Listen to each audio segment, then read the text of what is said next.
Namaste and hi friends, it's Parvati here with Visionary Veda, bringing you this very special report outlining this current transit or the upcoming transit of Rahu, the north node of the moon, and Ketu, the south node of the moon, changing signs here the third week of September.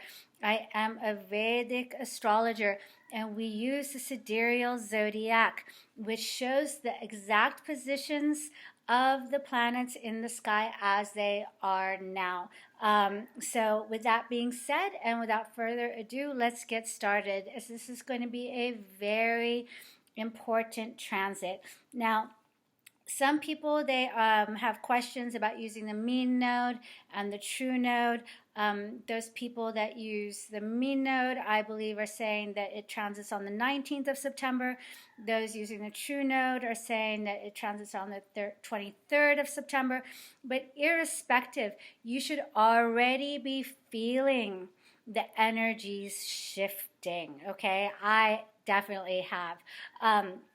As you know, on September the 7th, Ketu entered the Gandanta zone and will be in that Gandanta zone for about a month or so. But where it gets super strong and powerful is when it's going through that 1 degree before and 1 degree after. Now, Ketu and Rahu are not actual physical planets. They're points in the sky that the sun and moon intersect, and that's where an eclipse is formed. So they are known in Vedic astrology as shadow grahas. Graha is another name for planet, although it does not translate literally to planet. It translates to that which seizes you or grasps you or takes hold of you. And since we're all under the influence of planetary energies, they are called grahas, that which seizes, okay? So Ketu and Rahu are super powerful in that they don't even exist. They're shadowy planets, but yet their points in the sky, their existence literally blocks out the light of the sun. So they're known as karmic planets. Now in Vedic mythology, Rahu and Ketu at one point were one being. And in the story of the churning of the Milky Way, or the churning of the cosmic ocean, they were taking the Amrit, or the nectar of immortality, and they were caught, and Vishnu cut that being in half.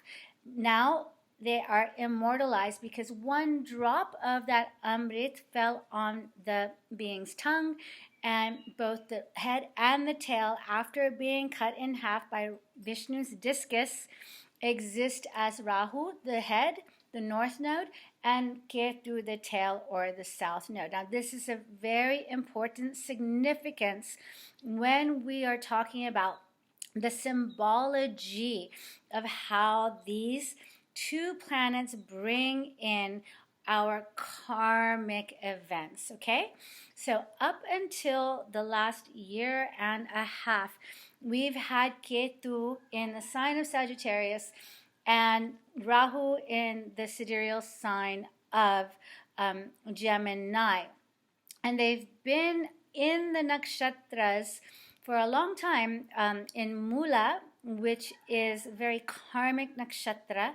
It is the place, the abode in the sky that sits over our galactic plane. And Rahu in Ardhara Nakshatra. Now, Rahu moved out of Ardhara quite a few months ago, but we've had Ketu in Mula. And this is where all the karmic upheavals and all the karmic undoings are happening. Now, if you've been following my videos, you know that I've spoken a lot about these Gandanta points, which you can find in between the fire and the water signs of the zodiac. There's specific nakshatras or fixed stars in the sky that have the attributes of karmic repercussions, upheavals, dissolutions, and return or absorption of the cosmic impulses, especially Mula Nakshatra. Why? Because Mula Nakshatra actually sits over our galactic center. So great impulses and great destined sort of events happen when major planets transit that point.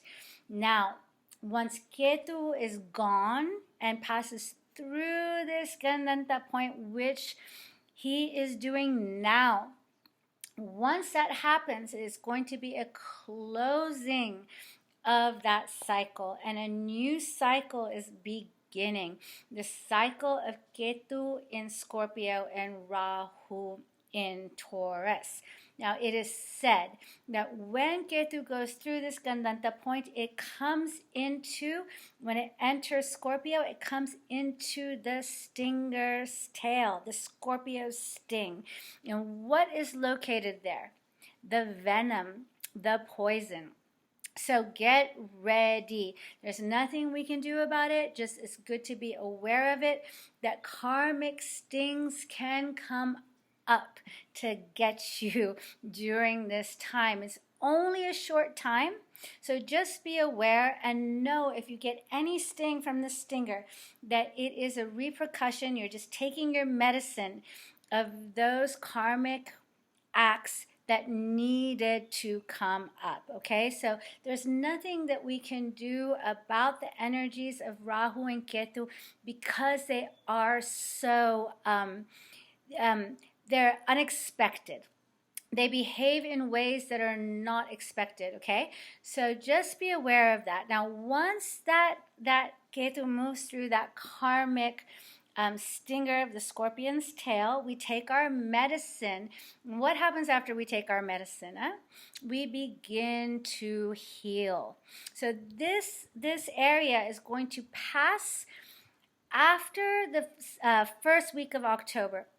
Once the first week of October is finished, then we are going to be in the clear zone with Ketu, all right? I'm going to say one other thing, and I will probably talk about that more as it comes up. But as this Ketu is going through this Gandanta point, we're going to have Mars retrograding through a Gandanta point as well on the 4th of October. So beware of more fires and flare-ups at that time. Okay, this is just a little warning, but more on that as it gets closer. Okay, so returning to Rahu and Ketu. So Ketu going into the sidereal sign of Scorpio. What kind of energies will this bring about? As well as simultaneously Rahu going through the karmic zone of Taurus. And here it goes, my thing again. All right, so I'm going to give it a second to even out. Okay. All right. So Scorpio is the 8th sign of the Kalparush. So what does this mean? It is the 8th sign of the natural zodiac. So that signifies secrets, big secrets coming up for us to see. It also indicates deep psychological transformations, things that have been hidden from our awareness, things that have been hidden from our consciousness, things of this nature that we have not been able to deal with in the past because we have not been ready to deal with them, and we have not been in the correct places in our awareness to be able to transcend it, to be able to see it, acknowledge it, work with it, and use that poison and turn it into a medicine, okay? So those are going to be some of the themes with Ketu going through Scorpio. Now, Ketu going through Scorpio can do one of two things. It can make you really want to go deep and absorb the psychological workings of our subconscious mind, of things that are under the surface, to really explore that. It could also indicate that these things are coming from our DNA, so to speak, like epigenetics. They're coming from our ancestors. If you think about it, there is nothing new about us. All that's new about us is the way things have been rearranged. But all of the material comes from our ancestors, okay? It is all hereditary. So can be our psychological baggage, our emotional baggage, things that keep us stuck in life. Now is a really good time to be able to explore those things, to be able to do deep ancestral healing. Actually, it's really interesting that I'm talking about this now, because the last few weeks have been the time of ancestral devotion to the Pitris. Okay, the Pitris literally mean our ancestors. So that is no surprise that that is what's happening as Ketu is entering the karmic sign of Scorpio, the psychological sign of Scorpio. During this time, many people are going to get interested in deeper esoteric secrets and practices and knowledge. There could be a great resurgence in an interest to study and understand ancient occult practices, things that are not considered normal, things that are beneath the surface. It can also be a time where Ketu withdraws us from this. When Ketu withdraws us from all of this deep psychological hidden work, Rahu takes over, right? So Rahu, being the north node, being the head of the demon that's been cut into two, right? It will propel us towards the sign of Taurus. So what is the sign of Taurus? And what does it indicate Rahu propelling us towards? Well, Rahu has all the senses, right? Because it's the head. Ketu doesn't have any of the senses because it doesn't have a head. So Ketu has to go by feeling. Ketu has to go by intuition. Ketu has to go by its gut. And we all know on a gut level what's happening. We all know on a gut level what we need to do to transform. We all know where our wounds are inside. And if we don't know, this is a great opportunity to discover it. However, many people are not going to feel comfortable with this, right? Because Ketu just wants you to be like, oh, forget about it. It's too much for me to deal with. Let me go towards that which makes me feel good in the moment. And that is Rahu in Taurus. So Rahu is going to make us move more towards things that give us sensual pleasure and sensual comforts. So Taurus usually signifies food. Food is our comfort, nourishment, things that we take in with the mouth. Also having to do with our speech, right? The second house. Also having to do with not only comforts, but like vehicles. Also having to do with entertainment. Also having to do with the beauty industry, right? Making ourselves feel better by making ourselves look better, making ourselves feel better by escaping into entertainment, making ourselves feel better by eating comfort foods, or maybe indulging in substances such as alcohol, or buying a new car, or you know, moving into things that that help us to feel like we are secure. That is the big lesson of this axis. Scorpio, insecurity. Taurus, security.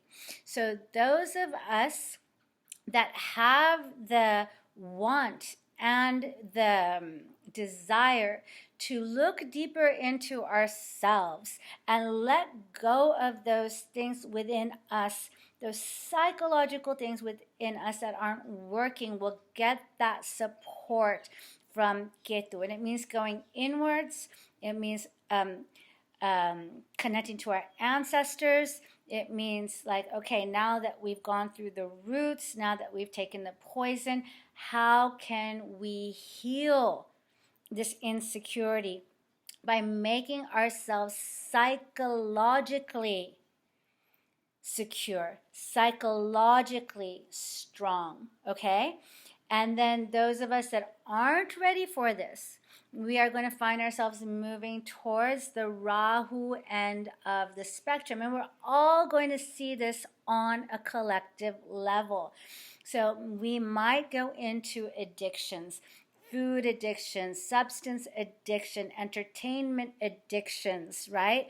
Escapism, glamour, beauty, entertainment, money. The sign of Taurus rules money. So we're going to be looking on a collective level, where is it that we can put or invest our money to feel secure? So, you know, cars, land, the stock market, although that's more Gemini, but it also is a force in Taurus, because the Taurus is about value. It is about security. It is about money. Traditionally, we've seen when Rahu and Ketu is in this axis, we see also a leap in technology. Why is this? Well, because Rahu and Ketu are not seen, right? So it has to deal with the waves. It has to deal with frequencies. It deals with evolution in technology, in waveforms, frequency forms, right?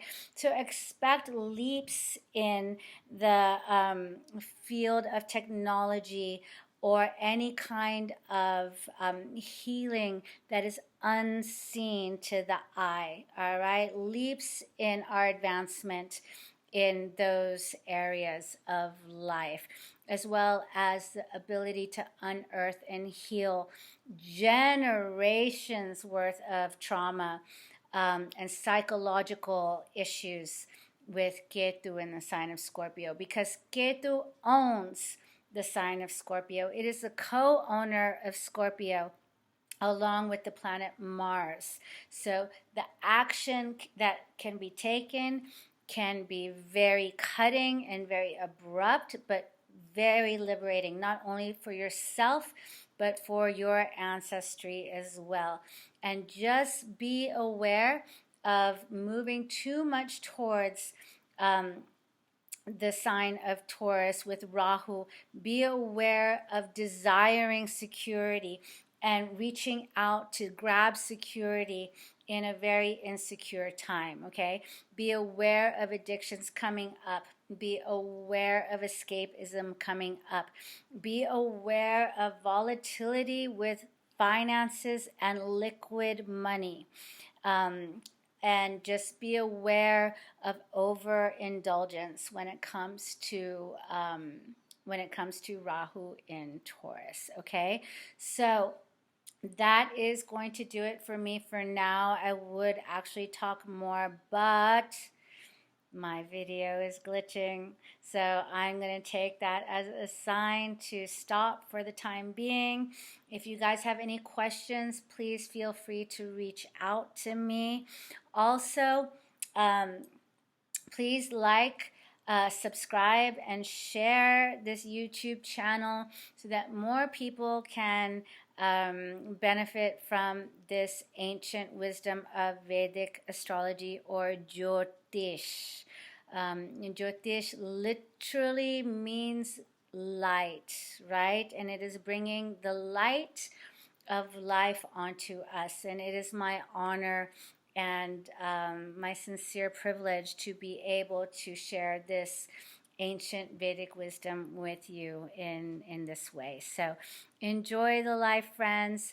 Give thanks that finally we're moving out of a very difficult period and into a period of healing, okay, of nurturing, of sustenance, of security, and of a new chapter. Enjoy the life. Take care. Until next time, thank you so much. Namaste.